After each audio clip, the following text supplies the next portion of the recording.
पड़ोसी मुल्क बांग्लादेश में 15 साल का शासन महज 45 मिनट में खत्म हो गया। बगावत के बाद प्रधानमंत्री रही शेख हसीना गाजियाबाद के हिंडन एयरपोर्ट पर उतरी और पिछले 26 घंटे से ज्यादा वक्त से सेफ हाउस में शेख हसीना है। बांग्लादेश में जारी उथल पुथल पर भारत सरकार पैनी नजर बनाए हुए है और सबसे पहले बांग्लादेश से लगती अपनी सीमाओं को सील कर दिया गया है। आपको बताते हैं कि किन किन राज्यों में कितने किलोमीटर की सीमा बांग्लादेश से जुड़ी है। कुल 4000 किलोमीटर की सीमा जो है इंडिया और बांग्लादेश शेयर करते हैं और इसमें सबसे बड़ा हिस्सा है पश्चिम बंगाल का, जहां 2216 किलोमीटर का जो बॉर्डर है वेस्ट बंगाल का सीधे बांग्लादेश से लगता है।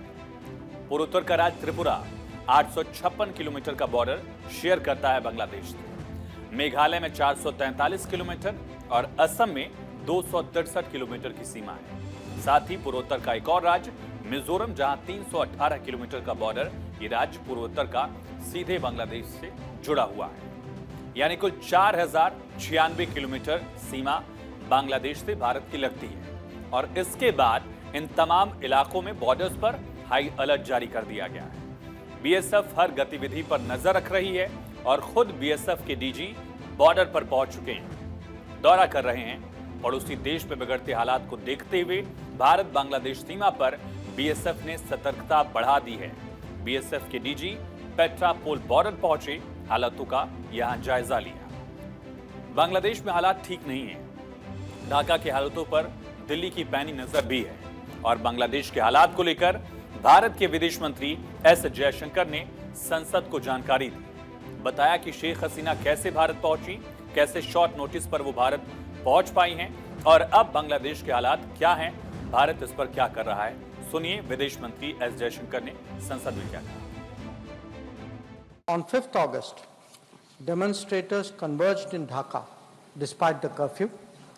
Our understanding is that after a meeting with leaders of the security establishment, Prime Minister Sheikh Hasina apparently made the decision to resign. At very short notice, she requested approval to come for the moment to India. We simultaneously received a request for flight clearance from Bangladesh authorities. She arrived yesterday evening in Delhi. तो विदेश मंत्री S Jaishankar ने संसद के दोनों सदनों में देश को ये जानकारी दी कि आखिर बांग्लादेश में हालात क्या हैं, कैसे ये स्थिति उत्पन्न हुई और साथ ही अब भारत का रुख क्या है, भारत के सामने क्या चैलेंजेस हैं। लेकिन विदेश मंत्री के इस स्टेटमेंट से पहले मोदी सरकार ने इसको लेकर ऑल पार्टी मीटिंग बुलाई, सर्वदलीय बैठक की गई। इस बैठक में गृह मंत्री अमित शाह, जेपी नड्डा, रक्षा मंत्री राजनाथ सिंह के अलावा विपक्ष के नेता राहुल गांधी समेत विपक्ष के कई बड़े नेता मौजूद रहे। सर्वदलीय बैठक में विदेश मंत्री एस जयशंकर ने स्थिति के बारे में विभिन्न राजनीतिक दलों के सदस्यों को सीधी जानकारी दी और मीटिंग में विपक्ष के तमाम नेताओं ने केंद्र सरकार के कदम को उचित ठहराया है, यानी सही माना है। विपक्षी दलों ने कहा कि केंद्र सरकार जो भी कदम उठा रही है वो सही है। जानकारी के मुताबिक बैठक में leader of opposition Lok Sabha Rahul Gandhi ने कुछ सवाल भी पूछे। इसमें विदेश मंत्री ने जवाब दिया। राहुल गांधी के सवाल क्या थे, ये आपको बताते हैं। राहुल गांधी ने पूछा, क्या हिंसा के पीछे विदेशी ताकत का हाथ है? इस पर विदेश मंत्री एस जयशंकर ने जवाब दिया, कहा संभावना से इनकार नहीं किया जा सकता। तो भारत के साथ दुनिया के कई मुल्कों की नजर इस वक्त बांग्लादेश में चल रहे हालात पर है, लेकिन सबसे बेहतर तस्वीर आप कह सकते हैं कि भारत के लोकतंत्र के रूप में दिखी है। जहां सब कॉन्टिनेंट के तमाम देश इस वक्त जूझ रहे हैं, वहीं भारत का लोकतंत्र मजबूती से बना हुआ है और इसमें एक सहभागिता की तस्वीर भी दिखी। ऑल पार्टी मीटिंग में तमाम दलों के नेता शामिल हुए।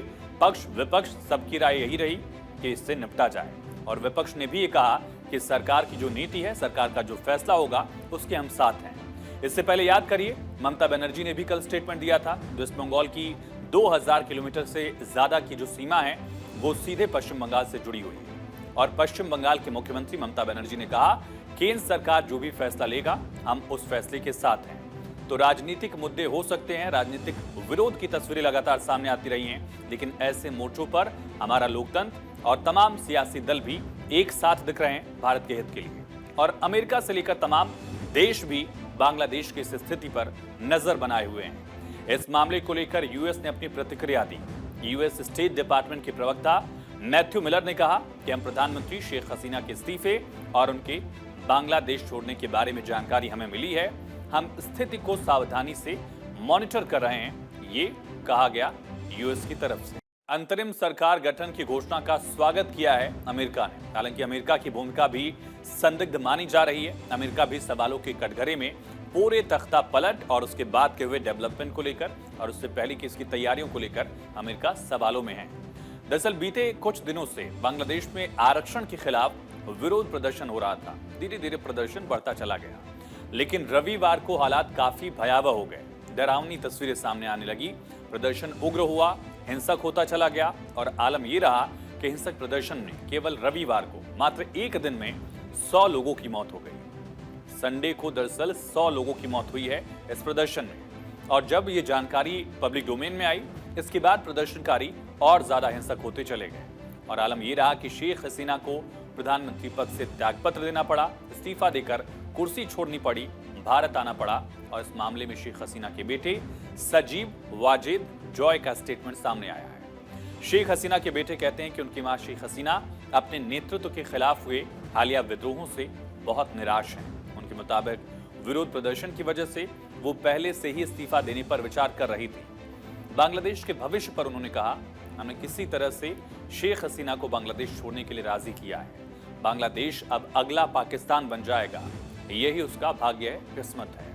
उन्होंने कहा कि हम सेना की आलोचना बिल्कुल भी नहीं करेंगे, लेकिन उनके शब्दों में उनकी निराशा भी साफ झलक रही थी। दरअसल शेख हसीना के कार्यकाल को सभी अपने हिसाब से इसका आकलन कर रहे हैं। कोई इसे फेवरेबल मान रहा है, कोई इसे अलोकतांत्रिक कह रहा है, कोई इसे डिक्टेटरशिप तक कह रहा है। कोई बता रहा है कि उनके कार्यकाल में देश का विकास हुआ है। हालांकि एक फैक्टर यह है भी कि कोविड के वक्त को अगर छोड़ दिया जाए तो बांग्लादेश की अर्थव्यवस्था सबसे मजबूत स्थिति में रही जब शेख हसीना ने कुर्सी संभाली और उसके बाद काम करना शुरू किया और देश तेजी से आगे बढ़ रहा था।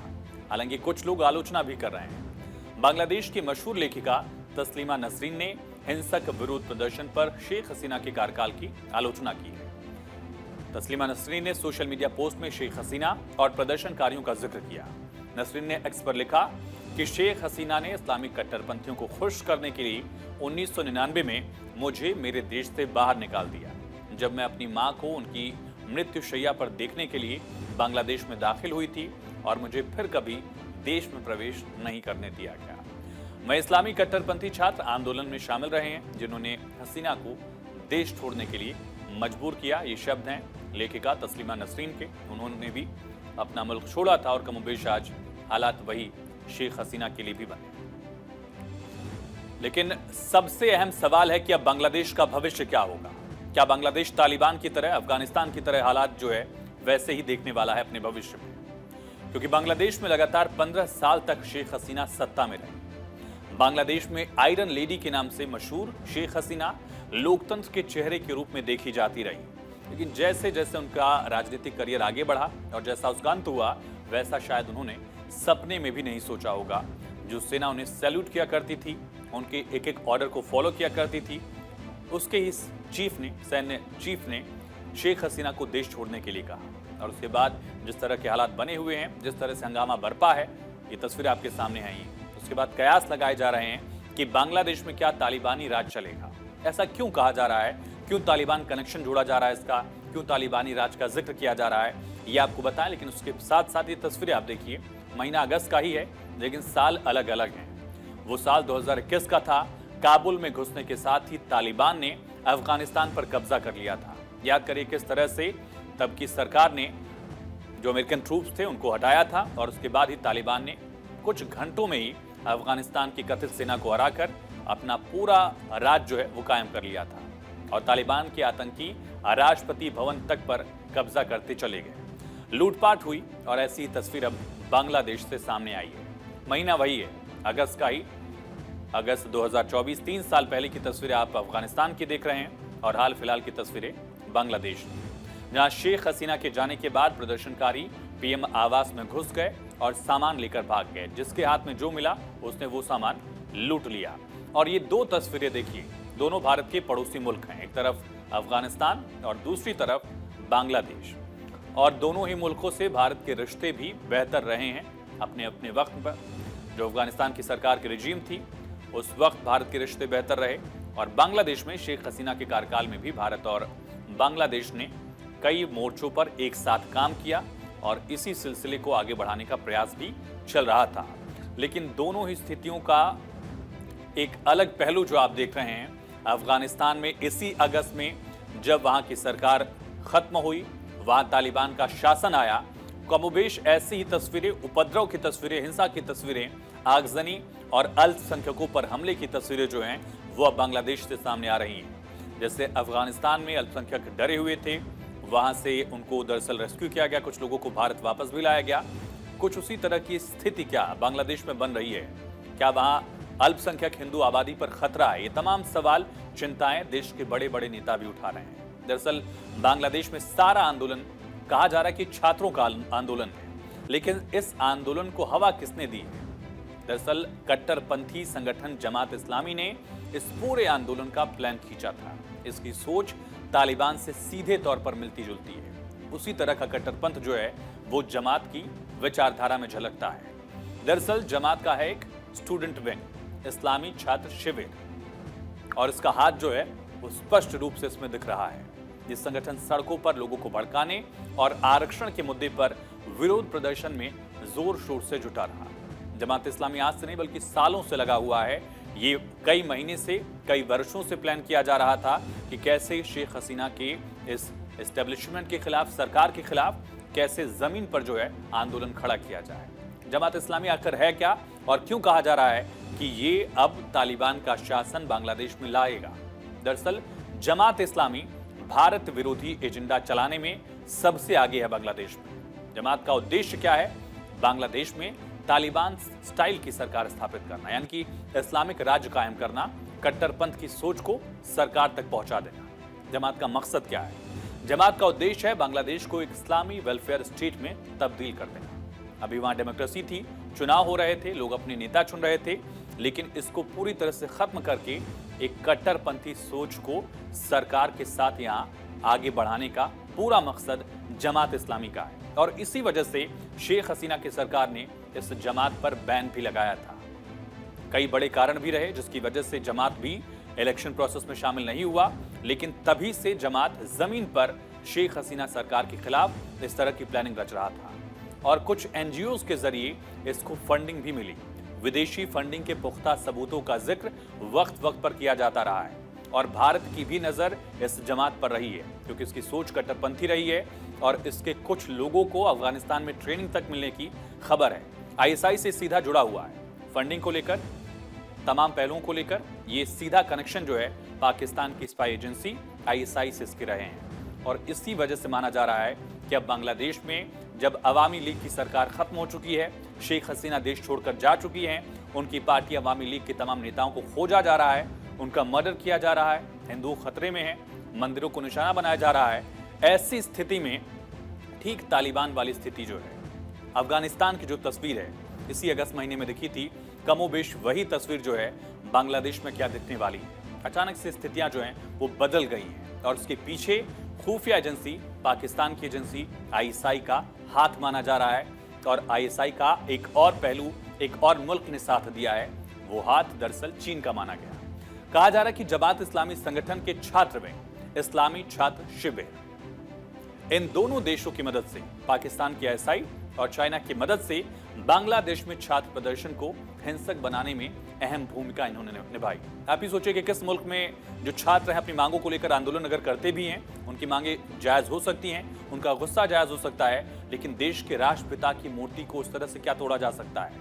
क्या जो तस्वीरें आप देख रहे हैं प्रधानमंत्री आवास में घुसकर लूटपाट करने की कोशिश, ये छात्र कहाँ के करते हैं? किस देश के छात्र जो हैं अपने राष्ट्रपिता की मूर्ति पर हथौड़ा चला सकते हैं? ये तमाम तस्वीरें जो हैं अपने आप में पुख्ता सबूत हैं कि इस पूरी तस्वीर के पीछे कैसे पाकिस्तान की आईएसआई और चीन का हाथ है। शेख हसीना के इस्तीफा देने के बाद सबसे बड़ा सवाल यही है कि आखिर बांग्लादेश की कमान किसके हाथ में होगी? क्या वहां फिर कभी चुनाव हो पाएंगे या फिर सेना अपने अंडर में सब कुछ कर लेगी? जैसा जनरल वकार जमान ने कहा था, बांग्लादेश के सैन्य चीफ ने कहा कि हालात हम संभाल लेंगे। शब्दों पर गौर करिएगा। ऐसे में अब जानते हैं कि आखिर बांग्लादेश में शासन के लिए अब दावेदार कौन कौन है और बांग्लादेश की सत्ता पर कौन काबिज होना चाहता है, काबिज कौन हो सकता है और इसके पीछे कौन होगा, चेहरा किसका होगा, राज किसका होगा, पावर किसके पास होगी, फैसले किसके होंगे। हालांकि दावेदार तो कई हैं, लेकिन दो पार्टियों का नाम अभी फिलहाल सबसे अहम है। एक पार्टी वही जिस पर बैन लगा था, जिसके हाथ सीधे आईएसआई से जुड़े हुए बताए गए, जिस पर कट्टरपंथ के आरोप लगते रहे हैं, जिस पर आरोप ये भी लगे कि अल्पसंख्यक हिंदू आबादी पर इसके लोग हमला करते हैं। पहली पार्टी का नाम है जमात इस्लामी और दूसरी पार्टी है मुख्य विपक्षी पार्टी खालिदा जिया की party BNP, Bangladesh nationalist party. Khaleda Zia को रिहा किया गया है, हाल में उन पर कार्रवाई हुई थी, जेल में थी, वो पूर्व प्रधानमंत्री रह चुकी हैं, मुख्य विपक्षी पार्टी है। और खालिदा जिया 1991 में बांग्लादेश की पहली महिला प्रधानमंत्री तब चुनी गई थी। 77 से 81 तक देश के राष्ट्रपति रहे उनके पति जिया उर रहमान, उनकी पद पर रहते हुए हत्या कर दी गई थी। इसके बाद वो राजनीति में आई। रहमान ने 1978 में बांग्लादेश नेशनलिस्ट पार्टी की स्थापना की थी। ये वो दौर था जब शेख हसीना अपनी बहन के साथ भारत में शरण ली हुई थी। उस समय इनके पति दरअसल वहां पर राज कर रहे थे, खालिदा जिया के।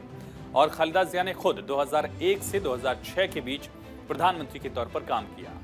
जमात इस्लामी, इसका संबंध भी दरअसल बीएनपी से सीधे तौर पर रहा है। ये बीएनपी की समर्थक पार्टी रही है।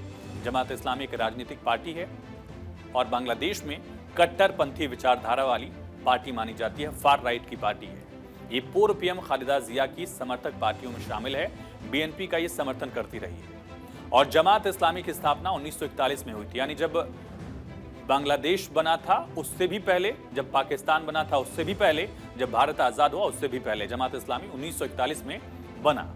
2018 में बांग्लादेश हाईकोर्ट के फैसले पर चुनाव आयोग ने जमात इस्लामी का रजिस्ट्रेशन रद्द कर दिया था और रजिस्ट्रेशन रद्द होने के बाद जमात के चुनाव लड़ने पर सीधा बैन लग गया। हिंदुओं पर हमला करने की घटनाओं में अक्सर जमात का नाम यहां सामने आता रहा है बांग्लादेश में। और एमनेस्टी इंटरनेशनल की एक रिपोर्ट है, इसके मुताबिक जमात पर हिंदुओं को निशाना बनाने के आरोप हैं और अब बांग्लादेश में एक बार फिर से अल्पसंख्यक हिंदुओं को निशाना बनाना शुरू हो गया है, टारगेट करना शुरू कर दिया गया है। भीड़ चुन चुनकर जो हिंदुओं की जगह है उनको निशाना बना रही है। घरों में आग लगाए जा रही हैं, दुकानों को लूट लिया जा रहा है, मंदिरों में देवी देवताओं के विग्रहों को खंडित किया गया है। हिंदुओं के घरों में आगजनी की तस्वीरें सामने आ रही हैं, जबरदस्त हिंसा हो रही है, प्रदर्शनकारी लगातार हिंसक बने हुए हैं और इन तमाम तस्वीरों से वही तालिबान राज जो है उसकी अक्सरियत, उसकी तस्वीर जो है वो झलक रही है।